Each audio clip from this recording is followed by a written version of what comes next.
havíamos feito para quem assistiu a primeira carta, né? Nossa proposta é falar um pouquinho sobre as cartas de Paulo, tá? Como eu já fiz a carta aos Coríntios, quem não assistiu pode assistir online, então alguns pontos aqui eu vou passar mais rapidamente para que a gente possa, porque a gente já assistiu aquela parte. Objetivo nosso, então, toda vez que eu vier aqui sozinho e tudo mais, eu vou tentar trazer uma das cartas de Paulo para que a gente possa estudar. O bom é que não são tantas assim, né?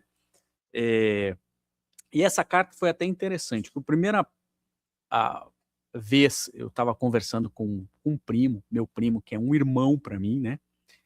E nós conversamos, às vezes a gente senta e fica horas conversando e resolvendo todos os problemas do mundo. Se ouvissem a nossa conversa, a gente resolveria todos os problemas do mundo. E uma das coisas interessantes, certa feita, ele perguntou a um pastor: ô Walter, só que o touch não está funcionando aqui? O touch não funciona aqui para eu descer o texto? Ah, não, né? Não, aqui não tá. Esse não tem mais touch, essa tela. Então abre bem aqui para mim, ó. Vou deixar essa aqui bem pequenininha, que daí vai aparecer tudo para mim. Por favor. E aí o meu primo perguntou isso já para um padre, para um pastor e tudo mais, ele resolveu perguntar para mim, né, sobre um texto. Ele falou assim: tá, e o que você... Ele não é espírita, né, mas acredito, concorda com algumas coisas, outras não tanto, né? E ele perguntou assim: o que você pensa sobre aquela frase que diz assim na Bíblia? Quando alguém me pergunta alguma coisa, o que você acha do que está escrito na Bíblia, eu já começo a ficar assustado, né? Porque qual Bíblia? Porque nós temos a Bíblia católica, a Bíblia protestante, no Velho Testamento e o Novo Testamento. Existem livros diferentes, o Velho Testamento tem 70 e tantos livros. O Novo Testamento tem 28 livros. Quando você fala assim, essa frase na Bíblia é um negócio que assusta, sim ou não? Onde é que ela está? Onde que é? Como é que é? Qual é o contexto? Aliás, Emmanuel, naquele livro Caminho, Verdade e Vida, ele fala assim, olha, pegar uma frase da Bíblia e analisar, é um negócio legal, como se nós pegássemos uma pérola de um colar de pérola e analisasse. Agora, você nunca vai ter o colar de pérola. Você só vai ver aquela pérola. Então, às vezes, tem que tomar um pouco de cuidado. É uma interpretação legal, mas tem que tomar cuidado.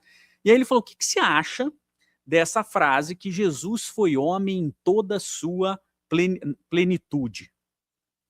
Eu falei, puxa vida, né? Porque muitos falam assim, o que significa isso? Qual é o contexto disso? E ele perguntou para várias pessoas, e eu falei assim, olha, você me dá uma semana para eu te responder? Porque eu não posso simplesmente falar uma frase e aí eu fui buscar onde ela estava, né? E ela está aqui na carta aos Colossenses. E por que eu pedi uma semana? Porque eu não posso falar sobre a carta aos Colossenses sem ler a carta inteira. Eu não vou falar qual é o contexto que ela estava. Então, inserida essa frase. Qual é o contexto dessa frase? Eu procurei que, na verdade, a frase não diz isso. Então, se a gente for pegar só a frase, então, espera um pouquinho. Não diz que Jesus foi homem em toda a sua plenitude, porque dá uma sensação de que ele foi homem, casou-se ou não, teve filho, né? Você pode interpretar dessa maneira. Então, a frase diz assim: tenham cuidado para que ninguém os escravize a filosofias vãs e enganosas, que se fundamentam nas tradições humanas e nos princípios elementares desse mundo, e não em Cristo, pois em Cristo habita corporalmente toda a plenitude da divindade. E por estarem nele, que é o cabeça de todo o poder e autoridade, vocês receberam essa plenitude. Então a frase é exatamente o oposto, sim ou não? Então, pera um pouquinho. Jesus não foi homem em toda a sua plenitude. Corporalmente, ele foi divino em toda a sua plenitude. Esse é o que diz a frase, sim ou não? Então, veja como é um problema, muitas vezes, a gente pegar um trecho e tomar aquilo como verdade. E ainda que literalmente ele esteja verdadeiro, a gente tem que compreender dentro do contexto. Então, só para a gente, da onde que surgiu? E aí, em paralelo, começou a vir todas aquelas histórias de necessidade de eu estudar as cartas e tudo mais, e eu comecei a estudar as cartas, isso já tem mais de ano, né? E comecei a preparar uma e outra palestra sobre as cartas e tudo mais. E foi essa a ideia que eu trago aqui para gente na carta aos Colossenses, tá? Essa carta ela tem uma característica muito interessante que, para quem é fora da doutrina espírita, tem que fazer um pouquinho de interpretação, porque no finalzinho da carta, Paulo diz assim: eu, Paulo, escrevo esta saudação de próprio punho. Lembre-se das minhas algemas, a graça seja com você. Espera um pouco. Como é que ele escreveu antes? Para começar a história? Assim, espera um pouquinho. Ele que estava escreveu, ele datilografou a carta? Não foi. Então não existia isso. Por que Paulo está dizendo assim? Eu, Paulo, escrevo essa saudação. Porque a carta ela começava com uma situação, depois ela tratava de um problema e no final tinha a saudação de cada um. E aliás, essa carta ela é assinada por duas pessoas, por Paulo e Timóteo. Então os dois estão ali. Então, e ele interessante, porque como que eram as cartas? As cartas elas eram faladas. Elas eram faladas e alguém anotava. Por isso que Paulo, via de regra, tanto que muitos historiadores falam assim, a carta aos Hebreus não é de Paulo. Porque o estilo linguístico dela é totalmente diferente das demais cartas. Porque foi a única que ele escreveu inteira. Esse aqui, por isso, Paulo não escreveu as outras cartas. Ele ditou as cartas. Timóteo e outros que estavam ali presentes iam escrevendo. Porque então, a gente primeiro compreendeu o contexto para que a gente possa entender a situação das cartas. Então, quem escreveu as cartas de Paulo se Paulo está dizendo que ele escreveu só a saudação? Na verdade, Paulo ditou as cartas. Isso está muito claro em Emmanuel. Por isso que eu digo, a gente que é espírita, Emmanuel vai explicando esse fenômeno. E é o que a gente vai trabalhar nessa situação. Então vamos lá. Para entender um pouco sobre as cartas, para que a gente tem que entender o contexto. Então temos que entender quem foi Paulo. Isso eu vou passar rápido, porque eu já expliquei na carta aos Coríntios. Nós vamos falar sobre a igreja de Colossos, aí a gente tem que entender o que era a igreja de Colossos, por isso que carta aos Colossenses, né? Um pouco sobre as cartas de Paulo, para que a gente possa entender tudo isso, e qual era o problema da igreja de Colossos. Porque Paulo escrevia para um problema, um ou vários problemas. Lembra o problema de Coríntio? Por que ele escreveu a carta aos Coríntios? Porque existiam problemas ali para resolver e que Paulo estava ali narrando como que esses problemas deveriam ser resolvidos à luz do cristianismo, tá? Então, vamos lá então. Primeiro, quem foi Paulo de Tarso? Então eu trago a descrição, essa é rapidinho, trago a descrição de Emmanuel lá em Paulo e Estevão. E eu já vou traduzir, Paulo foi, para a gente já avançar, porque eu já expliquei bem essa parte, né? Paulo estudou em Harvard. Paulo falava de preferência o inglês. Paulo era cidadão americano, mas também cidadão brasileiro, tinha outra cidadania e tal. Paulo estava sendo cotado para ser ministro do Supremo. Lembra o Sinédrio? É um misto de Supremo, Senado e Banco Central. Paulo vestia Armani e andava de BMW branca. Tá? Esse era o Paulo. Estou fazendo a tradução de Paulo de Tarso para os dias atuais. Senão a gente pensa que Paulo era um bocó. Aquele velho que fica escrevendo lá e tal, não sei o que lá, que era apedrejado. Paulo era o cara. Estudou uma das 3 melhores universidades do Império Romano, na cidade de Tarso, e estava sendo cotado para ser ministro do Supremo na cadeira de Gamaliel, que era neto de Léo, o maior intérprete até hoje da Torá. Ninguém interpretou a Torá melhor do que Léo. Até hoje. Claro que Jesus, tudo mais, mas ele faz uma interpretação diferente dos textos. Então, só para a gente ter uma noção de quem que era Paulo Paulo de Tarso. Então, é um cara extremamente preparado para o cargo. Ele era um cara que se vestia e que era cidadão romano e utilizou várias vezes isso quando preso, inclusive a última vez, falou assim: eu, como cidadão romano, só posso ser condenado por César. E ele é levado a Roma para ser julgado por César. No caso, Nero acaba condenando ele à morte. Tá? Então, para a gente poder entender quão preparado ele era e quão estudioso ele era, o quão sábio ele era dentro daquele contexto. Mas estava num momento ainda equivocado até encontrar Jesus. Tá? Paulo é o cara. Paulo, se hoje nós estamos estudando o cristianismo, nós devemos a Paulo de Tarso, que acreditou que o cristianismo deveria ser ensinado aos gentios e não só dentro de uma filosofia judaica. Já expliquei a diferença entre hebreu, judeu e tal, depois a gente pode falar isso num outro momento. E Colossos? Então, a cidade de Colossos aqui pra gente. Colossos era uma cidade, uma pequena cidade, ficava em torno de 160 quilômetros ali de Éfeso. Já era uma cidade considerada decadente na época de Paulo. Tá? Então ela já estava, ali tem uma imagem de Colosso ali, como é que ela é hoje. Tá? E o que seria atualmente a Turquia. Naquela época, no Império Romano, chamava-se Província da Ásia. Tá? E tinha uma forte influência grega. Então a gente vai ver muito forte, por isso é importante para a gente entender o problema de Colosso. Porque como ele tinha uma forte influência grega, qual é a característica dos gregos? Muitos deuses, sim ou não? Um culto a esses deuses, né? E que isso estava sendo fundido com o cristianismo. E interpretando algo de uma maneira um pouquinho complicada. Então, Paulo nunca foi a Colossos. Então, Paulo não foi Paulo que fundou a igreja de Colosso, tá?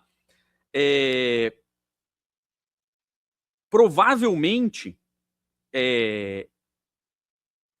a igreja de Colosso foi fundada quando Paulo estava em Éfeso, tá? 52, 55 depois de Cristo, tá? Então essa é a idade aí. Provavelmente, isso não tem documentado, eu sou o fundador, pedra fundamental, a gente lá, o cara cortando a faixa e tal, inaugurando o prefeito de Colosso, né? Aquela cena não existe, né? Provavelmente, a igreja de Colossos foi fundada por Epáfras. Epáfras foi um cara que é citado na carta, que foi aluno de Paulo em Éfeso e vai a Colossos e funda a igreja. Tá? Então, provavelmente, é ele que fundou. E, claro, que Colossos, então, passava por uma questão muito complexa, que era a questão da diversidade religiosa. Porque como é que você vai implantar? Esse era o grande problema de Paulo.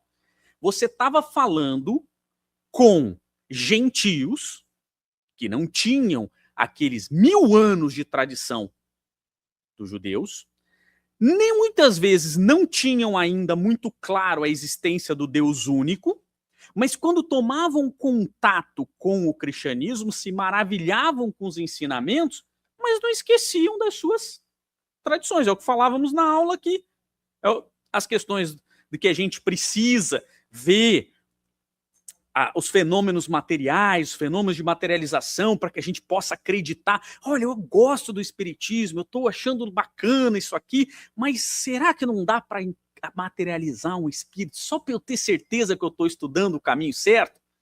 Será que eu não posso ir ali no terreiro de Umbanda ou e tal, só para ver se aquilo ali é de verdade, se o cara não pode, faz o que você quiser. Ou então, acredito, o único problema é quando você começa a querer implementar a Umbanda, que a gente tem que respeitar dentro da casa espírita. Eu estou falando da Umbanda genericamente, mas a gente pode falar. Você não acha, Ayrton, que a cromoterapia é uma coisa legal? Acho. Ela faz parte do espiritismo? Não. Então não é aqui que a gente tem que estudar a cromoterapia. Aí você não acha que reiki é legal? Acho. Você acha que funciona? Nunca estudei, mas acho que funciona. né? Dá pra gente fazer uma sessão de reiki no lugar da flu? Não. Mas por quê? Porque não foi treinado no espiritismo. Tá, mas então não funciona? Não, ninguém falou que não funciona. A gente está aqui e não pode enxertar. Esse é o problema de Colossos. Enxertar coisas que não foram estudadas. Falávamos ali. Por que a gente não pode cantar com louvor? Tá errado? Funciona? Funciona. É bonito? É bonito. É a proposta educacional do espiritismo? Não. Podemos cantar no jantar, mas por que a gente não faz a palestra e no meio da palestra o Ayrton começa a cantar em louvor? Porque senão vocês vão embora. Porque se eu começar a cantar vai ser um desespero.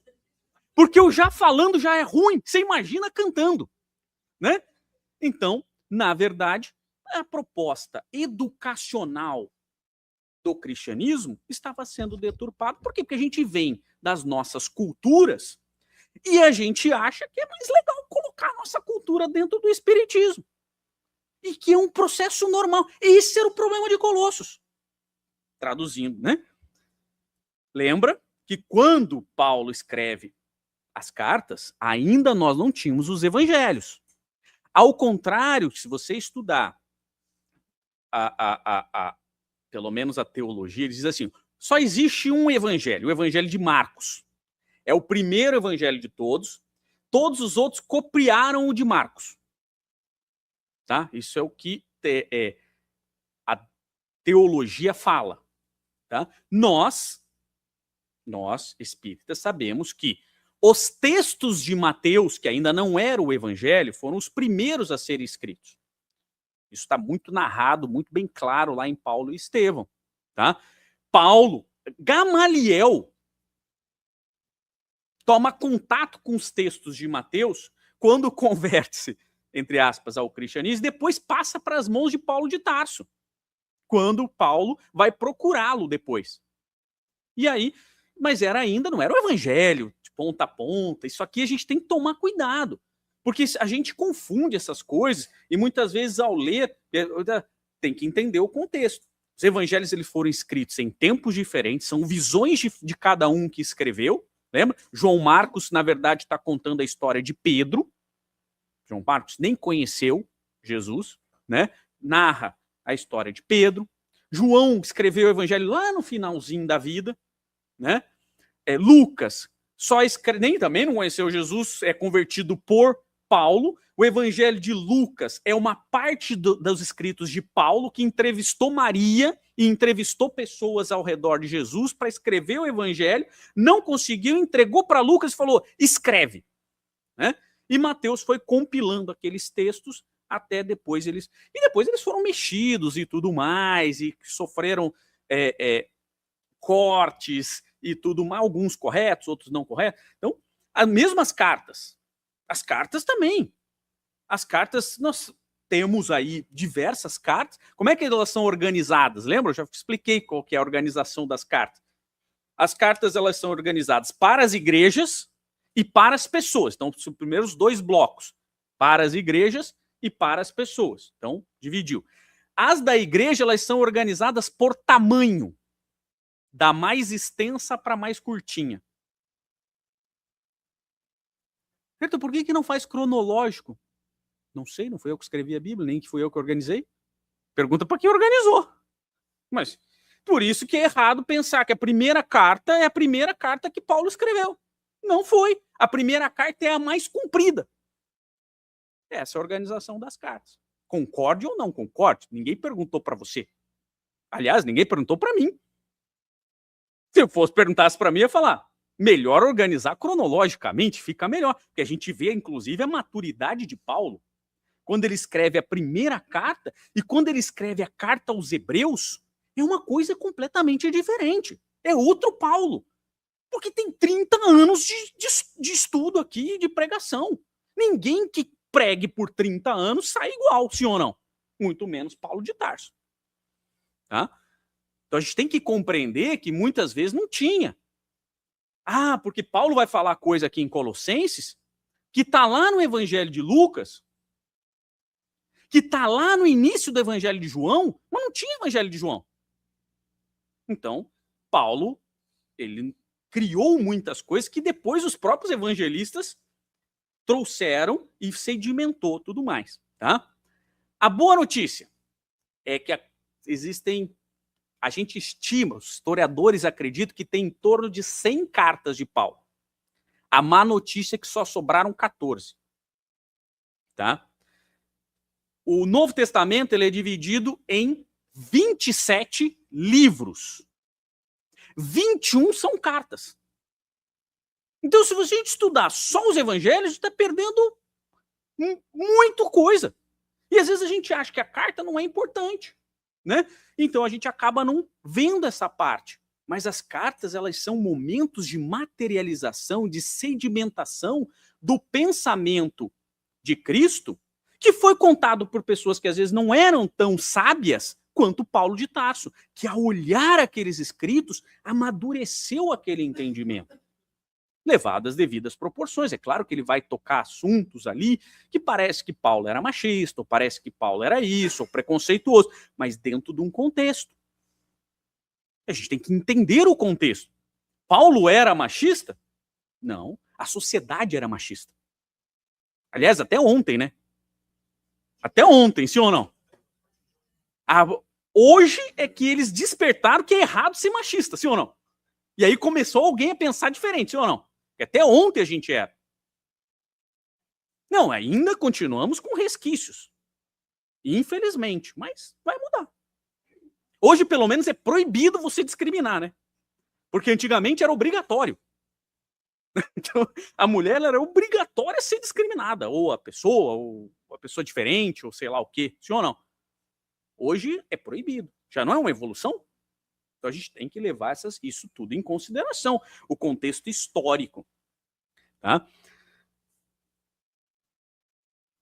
E como é que Paulo resolve escrever as cartas? Eu acho que esse é o ponto crucial para a gente entender. Paulo, não, mas as primeiras ele não estava velhinho assim, não. Por isso que eu coloco o Paulo para que a gente não fique pensando que o Paulo era só o velhinho que estava escrevendo. O Paulo que é de BMW, né?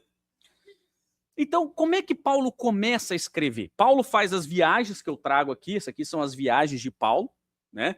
E não era pouco, né? Paulo caminhou muito, fundando, e anos, e cada vez que fundava uma igreja, a igreja não era, às vezes a gente pensa assim, a igreja era a casa de alguém, tinha menos gente na igreja lá do que hoje no centro.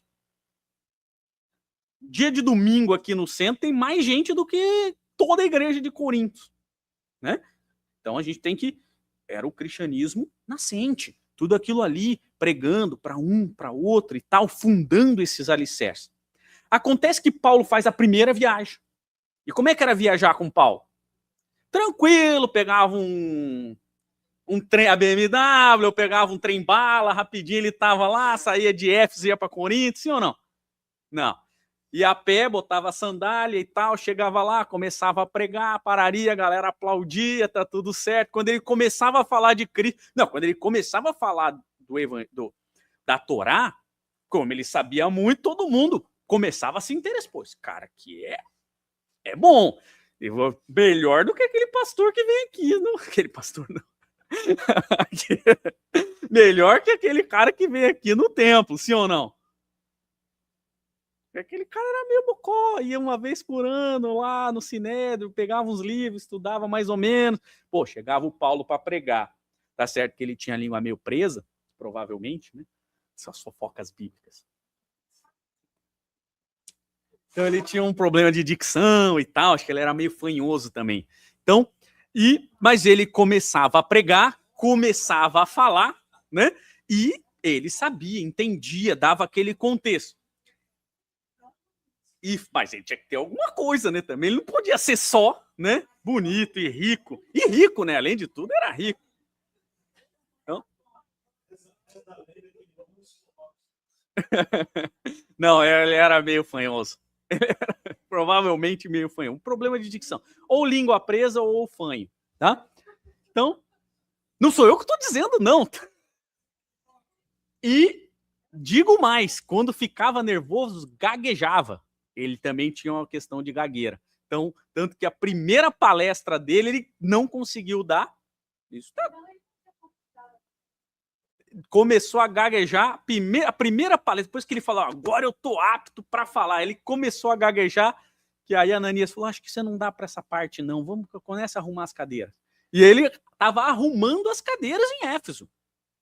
Paulo começou assim, pensa que ele começou falando, não. Só que estou dizendo não, leiam lá em Paulo, Estevão e Emmanuel. Mas o fato é que daí, quando ele começava a pregar o cristianismo, falar do Messias e Parari, que ele já tinha vindo, tinha sido crucificado, e aí a galera pedrejava. E aí ele tinha que sair da cidade, costurar os pontos e tal, não sei o quê, Parari, Parará. Então não era fácil a vida do Paulo, sim ou não?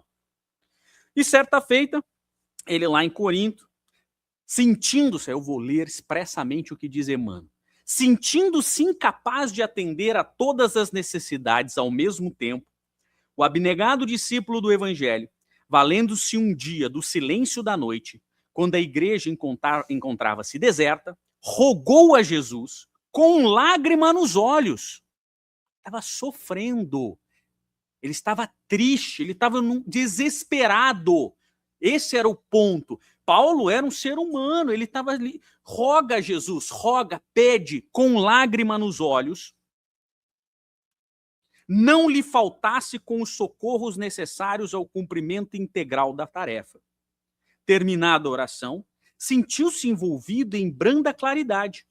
Teve a impressão nítida de que recebia a visita do Senhor. Genuflexo, experimentando indizível comoção, ouviu uma advertência serena e carinhosa. Genuflexo, Ele estava rezando, né? Dizia a voz, prossegue ensinando a verdade e não te cales, porque eu estou contigo. O apóstolo deu curso às lágrimas, que lhe fluíam do coração. Imagina se ouvia essa voz, que ele sabia que era de Jesus, porque ele já tinha ouvido a voz dele, sim ou não? Tinha ouvido ou não tinha ouvido? Primeira vez, ele viu Jesus, ele já ajoelhou, já genuflexou, né? E falou, que queres de mim? Ele falou, levanta, vai lá e procura Ananias. Primeira coisa que ele manda fazer. Bom, e aí, aquele apóstolo deu curso às lágrimas que lhe fluíam do coração. Aquele cuidado amoroso de Jesus, aquela exortação em resposta a seu apelo, penetravam-lhe a alma em ondas cariciosas. A alegria do momento dava para compensar todas as dores e padecimentos do caminho. Desejoso de aproveitar a sagrada inspiração do momento, que fugia, pensou nas dificuldades para atender às várias igrejas fraternas. Tanto bastou para que a voz dulcíssima continuasse. Então ele já pensou, falou assim, eu quero força, eu não consigo mais, não estou conseguindo. Não te atormentes com as necessidades do serviço. É natural que não possa assistir pessoalmente a todos ao mesmo tempo, mas é possível a todos satisfazer simultaneamente pelos poderes do Espírito. E aí ele começou a buferizar, né? Falou assim, hã? Eu não posso estar fisicamente lá, mas eu posso estar em todos os lugares pelos poderes do Espírito. Qual poder é esse? E aí ele ficou, né? E diz Emmanuel de forma mais delicada, ele diz assim, procurou atinar com o sentido justo da frase, mas teve dificuldade íntima de o conseguir. Buferizou. Hã? E aí Jesus continuou. Jesus percebeu qual era a do Paulo e ele diz, poderás resolver o problema escrevendo a todos os irmãos em meu nome. Os de boa vontade saberão compreender, porque o valor da tarefa não está na presença pessoal do missionário, mas no conteúdo espiritual de seu verbo, da sua exemplificação e da sua vida. Doravante, Estevão permanecerá mais aconchegado a ti, transmitindo-te meus pensamentos, e o trabalho de evangelização poderá ampliar-se em benefício dos sofrimentos e das necessidades do mundo. E aí continua Emmanuel, de maneira genial. percebendo o elevado espírito de compreensão de todas as obras divinas, Paulo de Tarso nunca procurava escrever só. Por isso que ele assina lá. Buscava cercar-se no momento dos companheiros mais dignos, socorria-se de suas inspirações, consciente de que o mensageiro de Jesus, quando não encontrasse no seu tono sentimental as possibilidades precisas para transmitir os desejos do Senhor, teria nos amigos instrumentos adequados. E eu, na mesa mediúnica, acho que sozinho dou conta do recado. E eu aqui na casa, sem mim, como palestrante, essa casa vai fechar. Sim, Paulo precisava dos amigos, mas eu, Ayrton, que sou melhor que Paulo de Tarso, né? Claro que é uma ironia, isso aqui é o detalhe. A gente está permeando nesse mundo de desequilíbrio em altos e baixos. Então, se Paulo de Tarso precisava do apoio para que a gente mantivesse esse equilíbrio, quem somos nós para pensar que somos melhores que Paulo? Paulo se aconchega, por isso que ele ditava as cartas, até para ter um tom de oralidade, mas estava cercado para que quando ele não estivesse bem, mantivesse o equilíbrio, para que ele pudesse receber de Estevão as ordens de Jesus. É isso que ele está dizendo. Desde então, olha o que diz Emmanuel, para a gente poder entender a necessidade de se estudar as cartas. As cartas amadas e célebres, tesouro de vibrações de um mundo superior, eram copiadas e sentidas em toda parte. E Paulo continuou a escrever sempre, ignorando, contudo, que aqueles documentos sublimes, escritos muitas vezes em hora de angústias extremas, não se destinavam a uma igreja particular, mas à cristandade universal. Então vamos entender o que era a carta de Paulo. A carta de Paulo é uma psicografia de Jesus, através de Estevão, pelas mãos de Paulo e dos seus companheiros de tono espiritual, para resolver problemas da cristandade, e não de Colossos. Senão a gente vai pensar que é um problema que só tinha em Colossos, e que não tem no KSSF, e que não tem na Igreja Católica, e que não tem na Igreja Evangélica. E a gente relega esses problemas, ignorando a necessidade de combatê-los. E quais são os problemas? Então, provavelmente essa carta foi escrita no ano de 61, então, durante a primeira prisão de Paulo. E qual era o problema de Colossos? Falamos rapidamente, tinha uma questão mística, né? Algumas pessoas estavam deturpando o cristianismo com uma mistura de paganismo, tá?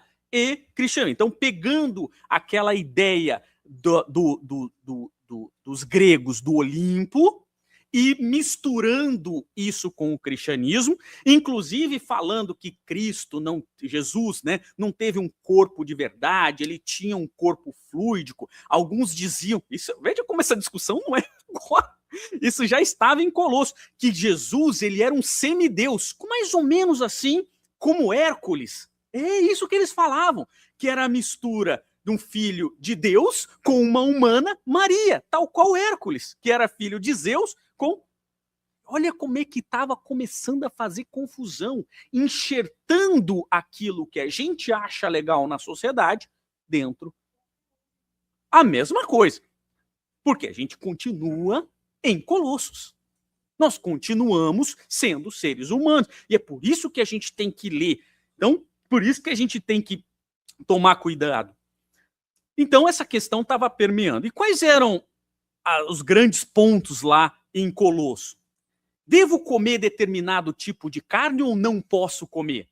Porque se você é judeu, você não comia porco. Mas se você é um gentil convertido, você comia. E aí você era um cristão, mas esse termo cristão só foi alcunhado por Lucas muito tempo depois. Lucas é que falou, pô, mas a gente não é judeu. Tá, mas a gente também não... Eles se chamavam caminheiros, né? Era uma vertente, caminheiros. Aí Lucas falou, mas caminho tem para tudo quanto é lugar, sim ou não? Tem caminho para o lado ruim e tem caminho para o lado bom. Por que a gente não chama cristãos? E aí todo mundo viu. Mas e aí? Eu sou um cristão judeu, não como porco. Você é um cristão não judeu e come porco. Quem está certo? Olha que discussão. Discussão profunda. Porque Jesus era judeu, não comia porco. Então a gente não pode comer. Se você está convertido, você tem que não comer porco. Tá, mas então você tem que ser circuncisado, porque Jesus era judeu, foi circuncisado. Essas eram as discussões. O porco eu estou colocando genericamente, porque tinha outros alimentos sagrados. Exato. Tinha outros alimentos sagrados. Então, dentro da minha cultura pagã que eu vim, comer esse tipo. Então, vamos trazer para a atualidade. Devo comer lentilha no ano novo ou não? Hã? Posso comer um bicho que cisca para trás ou não? Devo usar que tipo de roupa, que cor de roupa para ir ao centro ou para o ano novo? Devo armar uma árvore de Natal no Natal ou não armar a árvore, que é um símbolo pagão e que não tem nada a ver com o cristianismo? Aliás, Cristo nem nasceu no dia 25 de dezembro e eu não vou explicar isso de novo, né? Mas não pode ter nascido no dia 25 do ano que ele nasceu, antes dele e depois dele. Só pode ter nascido no dia 0. Ou então a gente muda o calendário e conta antes de Ayrton e depois de Ayrton. Agora, se conta antes de Cristo e depois de Cristo, ele tem que ter nascido no dia 0 do ano 0, sim ou não? Até onde me conste. Ninguém pode nascer no dia 25 de dezembro do ano que ele nasceu, em homenagem a deusa Mitra, para ocultar o Império Pagão. Até tudo era uma campanha de marketing de Constantino para fazer com que o cristianismo crescesse em relação ao paganismo, né? Então, as Saturnálias e tudo mais. Bom, como que eu devo fazer na prece? Eu tenho que apagar todas as luzes, eu tenho que fazer um silêncio absoluto, eu tenho que começar a palestra com música ou sem música? É tudo isso, era isso que ficava discutindo. Existe uma forma que a gente deve fazer de ritual da reunião? A palestra no centro, o passe tem que ser de um jeito assim ou assado?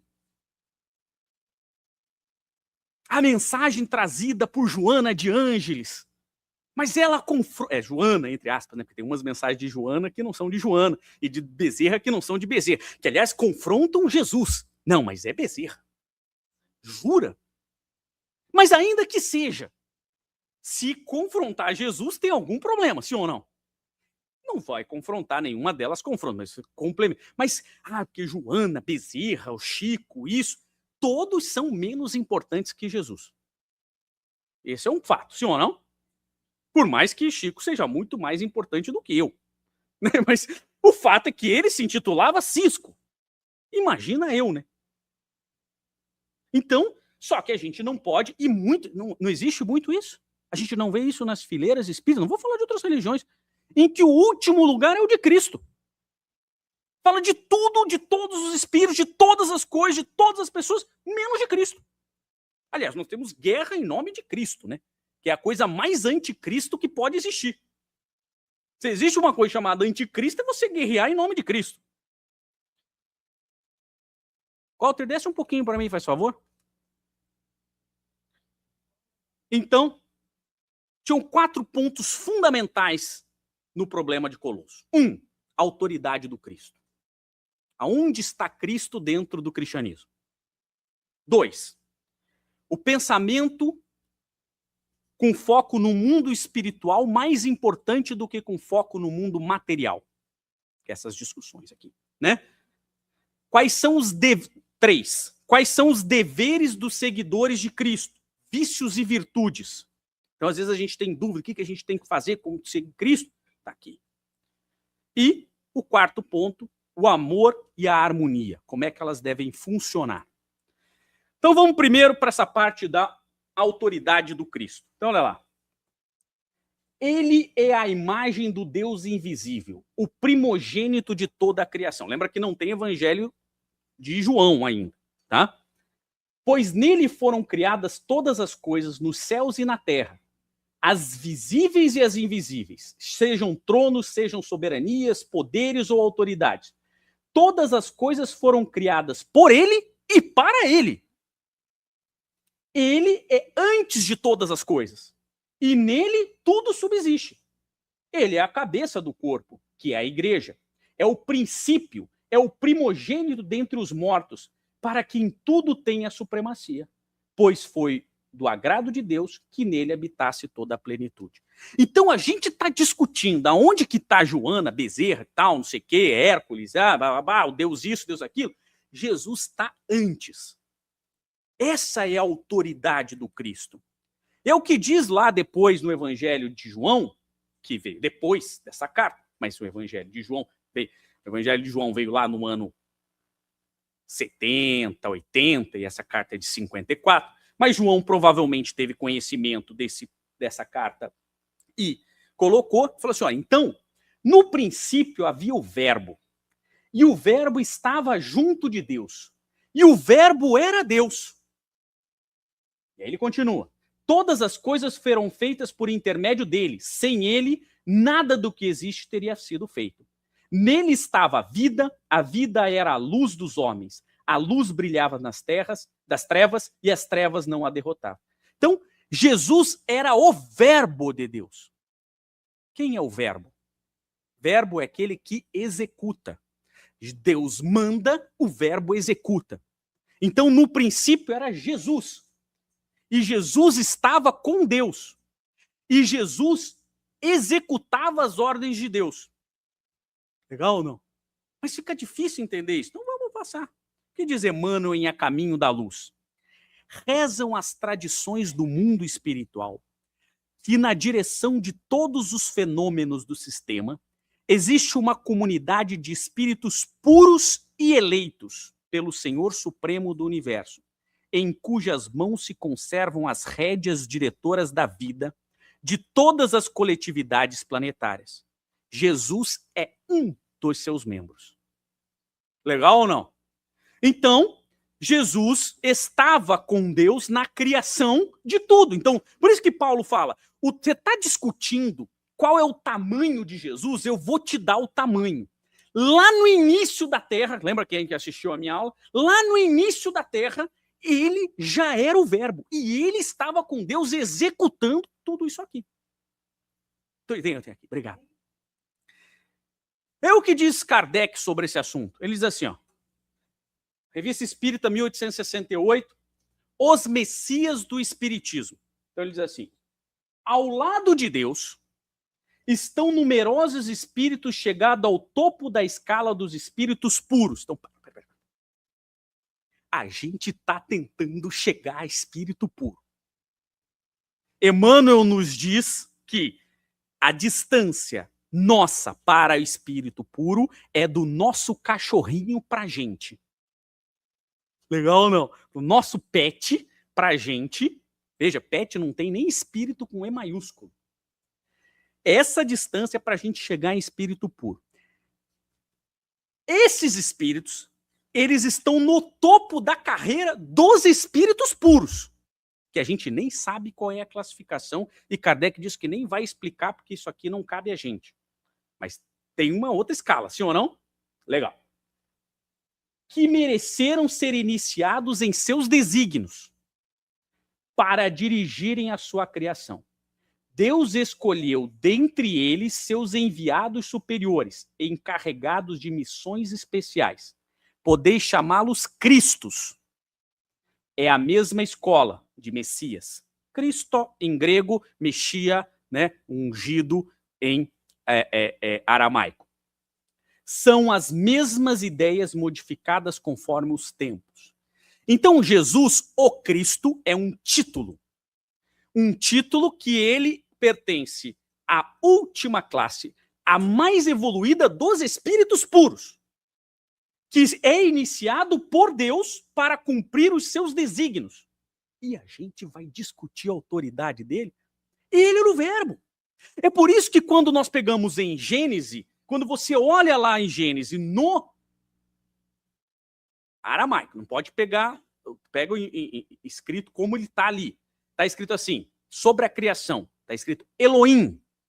Elohim criou. Quem é Elohim? Elohim é deuses no plural. Não é Deus. Ao lado estão numerosos espíritos. Por isso que eles são Elohims. São deuses. Criaram os céus e a terra. Por que são deuses? Porque eles não estão na categoria de Deus, mas é a forma de explicar que são os espíritos mais evoluídos. Certo? E continua. Os Messias, seres superiores chegados, espíritos marcados. Também está na Revista Espírita, mas de fevereiro de 68. Os Messias, seres superiores chegados ao mais alto grau da hierarquia celeste, depois de terem atingido uma perfeição que os torna infalíveis, daí por diante, acima das fraquezas humanas, mesmo na encarnação, admitidos nos conselhos do Altíssimo, receberam diretamente sua palavra, que são encarregados de transmitir e fazer cumprir. Verdadeiros representantes da divindade, da qual tem o pensamento, é entre ele, da qual tem o dever de transmitir e fazer cumprir. Verdadeiros representantes da divindade, da qual tem o pensamento, é entre eles que Deus escolhe seus enviados especiais, ou seus messias, para grandes missões gerais, cujos detalhes da execução são confiados a outros espíritos encarnados ou desencarnados, agindo por suas ordens e sobre sua inspiração. Dá para ver o tamanho de Jesus? Esse é o tamanho de Jesus. Por isso que eu me preocupo quando as pessoas acham que estão chegando perto de Jesus. Porque nem fisicamente mais. É mais fácil ele vir para cá. Ele diz que está tranquilo. Então vejam. Quando Chico diz que ele era um cisco de Cristo, é porque é sim ou não? Essa é a autoridade do mestre. É por isso que em Gênesis está lá. E disse Deus, façamos o homem à nossa imagem e semelhança. E domine os peixes do mar, e sobre as aves dos céus, e sobre o gado, e sobre a terra, e sobre todo o réptil que se move sobre a terra. E criou Deus o homem à sua imagem e semelhança. E criou o homem e a mulher, os criou. E aí eu fico perguntando, qual será a imagem e semelhança de Deus? Será que ele é mais assim? Ou ele é mais assim? Como que Deus é? Senhores, isso é metafórico. Isso é metafórico. A imagem e semelhança de Deus é essa aqui, ó. Ele é a imagem e semelhança, mas não é física. É como nós temos que nos tornar. Ninguém está falando, porque senão eu posso falar que Deus é tipo um macaco, né? Sim ou não? Ué, se nós fomos criados, e a teoria da evolução é uma realidade, e nós fomos criados assim, então Deus deve ser meio macaco que vai evoluindo até chegar na gente, sim ou não? Poxa, Deus não é corpóreo. Deus é incorpóreo. A imagem e semelhança é metafórica. Não é de cabelo comprido e olho azul. Nem sei se ele tinha isso. Isso é uma imagem criada. Porque nós estamos dizendo que ele é imagem e semelhança, o primogênito da criação, para que a gente chegue nele. Mas nas virtudes. Então, por isso que Kardec, de maneira brilhante, faz aquela pergunta. Qual o tipo? O que é um tipo? Tipo é aquilo que você põe para moldar as coisas. Tipografia. Né? Então, qual é o tipo mais perfeito que Deus tem oferecido ao homem para lhe servir de guia e modelo?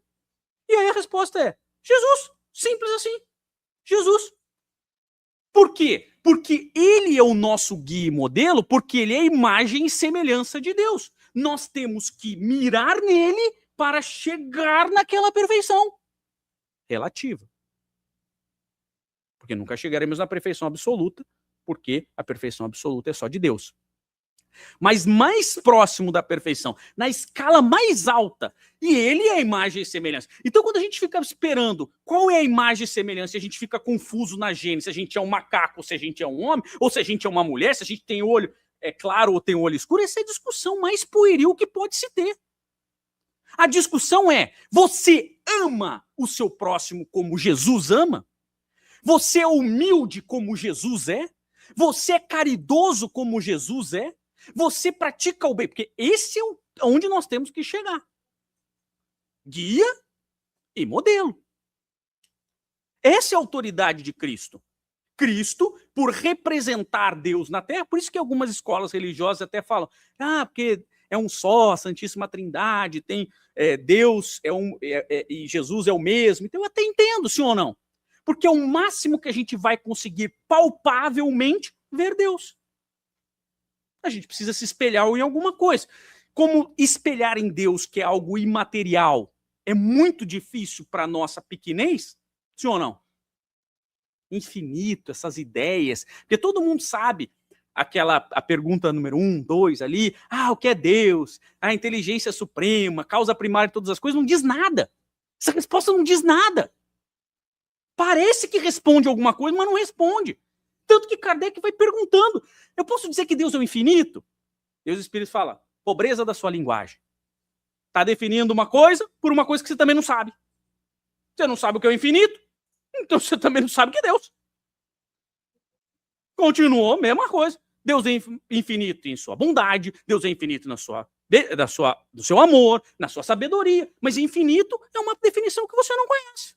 Não sou eu que estou dizendo isso, não. Está lá no Livro dos Espíritos, pelo amor de Deus, senão vai pensar que eu que estou dizendo. E eu também não conheço. Aliás, a matemática também não conhece. Aliás, tecnicamente, matematicamente, o infinito é imponderável. E aí, se é imponderável, não existe, né? É imponderável. Então, você não pode ponderar. Então, para o homem, Jesus constitui o tipo da perfeição moral que a humanidade pode aspirar na Terra. Deus nos oferece como o mais perfeito modelo e a doutrina que ensinou é a expressão mais pura da lei do Senhor, porque sendo ele o mais puro de quantos tem aparecido na Terra, o Espírito Divino o animava. Está entendido a autoridade do mestre? Sim ou não? Legal, né? Foco do pensamento, segundo problema. Para a gente não pensar que a gente está perto de Jesus, mas estamos caminhando para isso. Por isso que ele é o guia, veio aqui para nos guiar, e como modelo que a gente tem que se espelhar. Foi a mesma coisa que Paulo falou, não foi? A gente só está evoluindo a ideia do pensamento. Foco do pensamento. Mantenha o pensamento nas coisas do alto e não nas coisas terrenas. Devo montar árvore de Natal ou não devo? E se eu não montar árvore de Natal, vai ter Natal na minha casa? Devo pular onda ou não devo pular onda? Devo fazer isso ou não devo fazer aquilo? Por isso que a questão que a gente falava na aula não faz sentido na escola, na nossa escola religiosa. Porque na nossa escola religiosa, a gente optou por uma racionalidade. E dentro da racionalidade, podemos cantar, podemos fazer várias coisas. Mas o objetivo é manter o pensamento nas coisas do alto. E o que significa isso? O Paulo sabe que a matéria exige coisas da gente. Sim ou não? Por exemplo, falou do Chico lá que ele não queria o ar-condicionado. Maluco. É porque ele não estava na Flórida. Se ele estivesse na Flórida, seria impossível ter aula sem ar-condicionado. Lamento. Mas a matéria, imagine todo mundo aqui morrendo de calor e não vai conseguir prestar atenção, sim ou não? Ou então, outras situações, tá muito frio, não vamos botar aquecedor. A matéria, ela nos exige muita atenção. Aí tu vai falar demais, vai estar com fome, vai estar não sei o que lá. A matéria vai exigindo essas coisas e a gente às vezes fica envolvido na matéria e começa a acreditar que a matéria, embora importante, porque a gente vive na matéria, sim ou não? Ela é muito importante. Se a gente não comer, a gente morre de fome. Se a gente não tomar água, a gente morre de sede. Então a matéria é importante. Mas a gente não pode pensar que a matéria é o mais importante. É isso que Paulo está nos ensinando. O foco tem que estar no espírito. Mais ou menos que quando a gente tem um problema, quando tem alguma coisa e tal, como é que eu falo? Faz o voo da águia, vê o problema como um todo e volta para a matéria para ver se a gente consegue resolver. É isso que Paulo está nos ensinando. É claro que a gente tem que estar na matéria. É claro que a gente tem que comer ou não comer, ou isso ou aquilo, parari, parará. Mas as coisas da matéria são irrelevantes frente ao tamanho da questão espiritual, sim ou não? Os nossos problemas desta encarnação são irrelevantes se a gente for considerar daqui a 5 milhões de anos olhando para trás do nosso processo evolutivo, sim ou não? Puxa, lembra que eu perdi o emprego? Naquela encarnação de provas e expiações, eu agora que estou aqui auxiliando os espíritos e tal, é irrelevante, sim ou não? Então não quer dizer que isso não é importante. Claro, se você está ali, precisa pagar as contas, precisa pagar o aluguel, precisa pagar a água, precisa pagar a luz. Isso é importante. Mas quando você coloca para o espírito imortal esse problema, lá na frente, quando você olhar para trás, você vai ver que isso é irrelevante. Aquela doença que nós tínhamos na encarnação, ela se torna irrelevante frente ao tamanho do espírito. Não é não cuidar da doença, mas é dar a cada coisa da matéria o tamanho adequado. Difícil, sim ou não? Muitas vezes a gente cria um monstro maior do que ele é, porque a gente não fez o voo de água, não pensou de águia, não pensou como espírito. Esse é o convite de Paulo. O foco exclusivo na matéria é um erro. Pode armar árvore de Natal? Pode, faz o que você quiser, não tem problema nenhum. Você sabe que é um símbolo pagão? Sei. Mas para mim, eu gosto da minha casa porque dá aquele harmonia, parece que fica legal, fica bonito, todo mundo fica caridoso, parari, pará. Ótimo! Então, na verdade, por uma questão material, você transformou isso num conceito espiritual legal, sim ou não? Não, mas eu armo toda a casa de Natal e odeio os meus vizinhos. Então você está no espírito natalino. Bom, que ótimo. Faça mais, coloque árvore na casa inteira, que não vai adiantar, sim ou não? Não vai adiantar nada, porque você continua odiando os vizinhos. Pronto. Então, é isso que Paulo está dizendo. Vai dar problema. Portanto, não permitam que ninguém os julgue pelo que vocês comem ou bebem, ou com relação a alguma festividade religiosa ou celebração das luas novas ou dos dias de sábado, ou de cantar. Não deixe que ninguém julgue você gosta, é legal, vai na fé. Essas coisas são sombras do que haverá de vir. A realidade, porém, encontra-se em Cristo. Já que vocês morreram com Cristo para os princípios elementares desse mundo, ou seja, Cristo foi crucificado para livrar os pecados de todos nós. Então, já que nós matamos esse pecado dentro da gente, quando Cristo morreu junto, né? Nós juntos estamos lá matando esse nosso pecado. Por quê? Como se ainda pertencesse a ele, vocês se submetem às regras. Não manuseie, não prove, não toque. Todas essas coisas estão destinadas a perecer pelo uso, pois se baseiam em mandamentos e ensinos humanos. Essas regras têm, de fato, aparência de sabedoria, com sua pretensa religiosidade, falsa humildade e severidade com o corpo, mas não tem valor algum para refrear os impulsos da carne. O que adianta você não comer porco se você não fala com seu irmão? O que adianta pular ondinha se você pragueja e é maledicente? O que adianta você privar e fazer um mês de greve de fome, sei lá como é que é o nome lá, martírio, ramadã, sei lá o que, se você explode o seu vizinho? Se você sai atirando nas pessoas? Isso não é Cristo.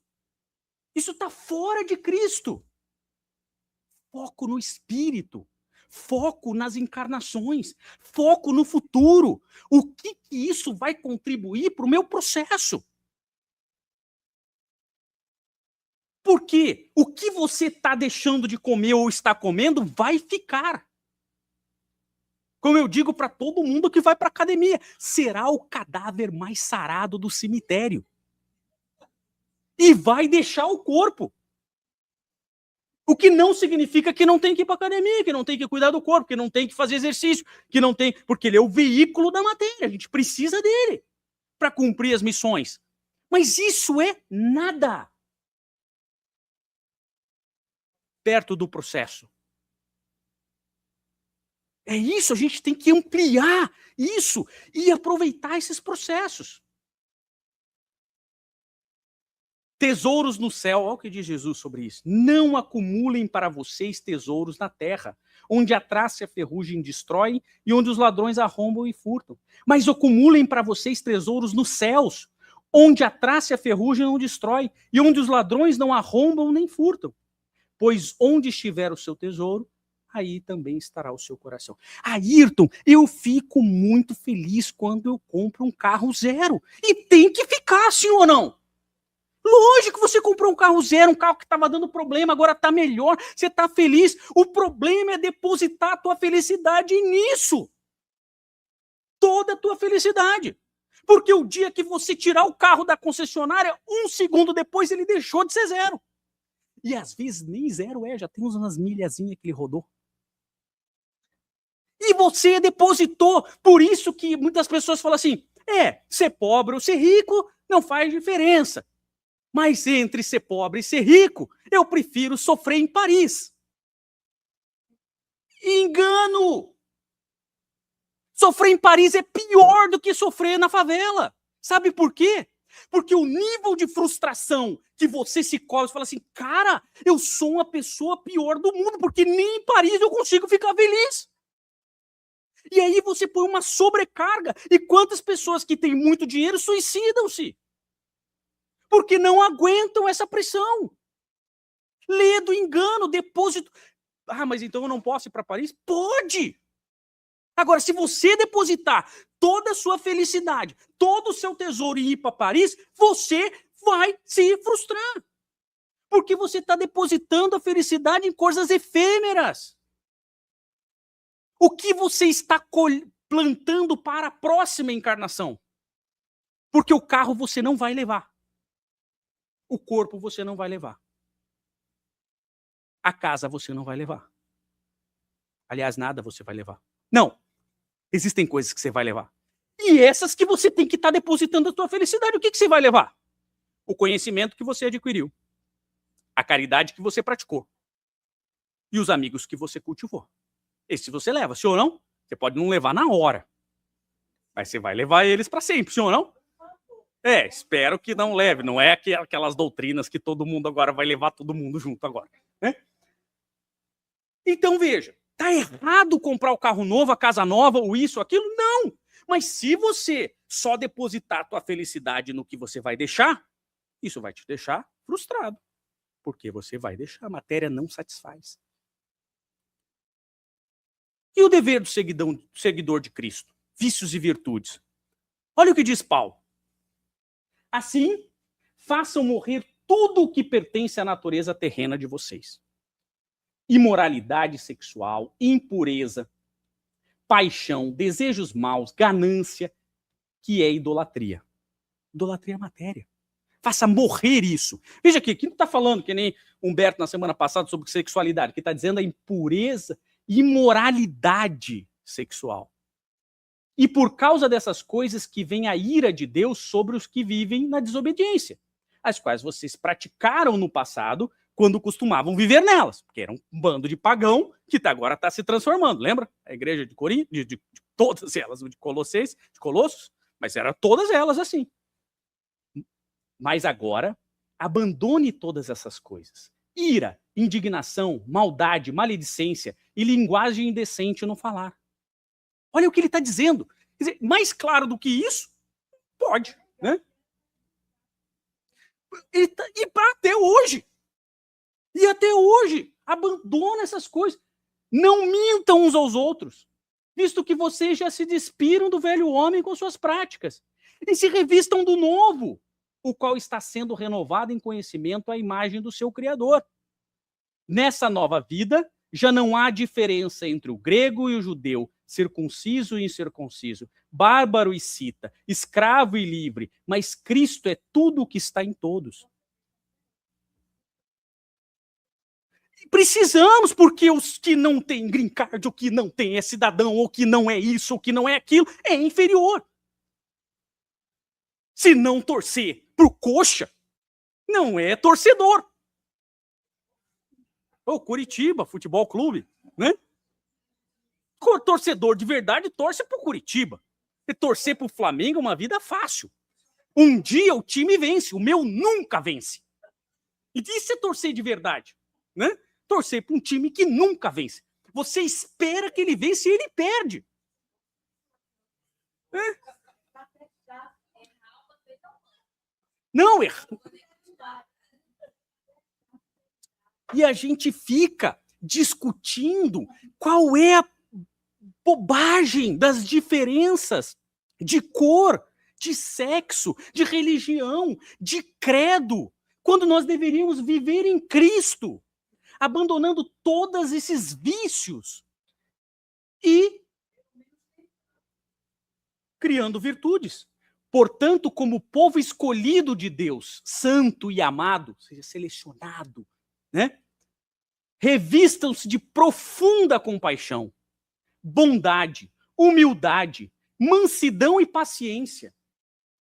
Olha só, e a gente acha que Kardec escreveu lá em 1800 uma coisa nova. Olha o que Paulo escreveu. Suportem-se uns aos outros e perdoem as queixas que tiverem um contra os outros. Perdoem como o Senhor lhes perdoou. O tempo todo, e a gente não aprende. E aí vem com uma outra roupagem, vem pelas mãos dos espíritos, e vem com não sei o que lá, e a gente continua cabeça dura, discutindo, mas se eu perdoar, ele tá livre. E aí, ele me machucou, me magoou, me maltratou, e eu perdoei, e agora ele tá livre. Quem disse isso para você? Quem te ensinou isso tá errado. O perdão é um remédio que você dá para o outro para você se curar.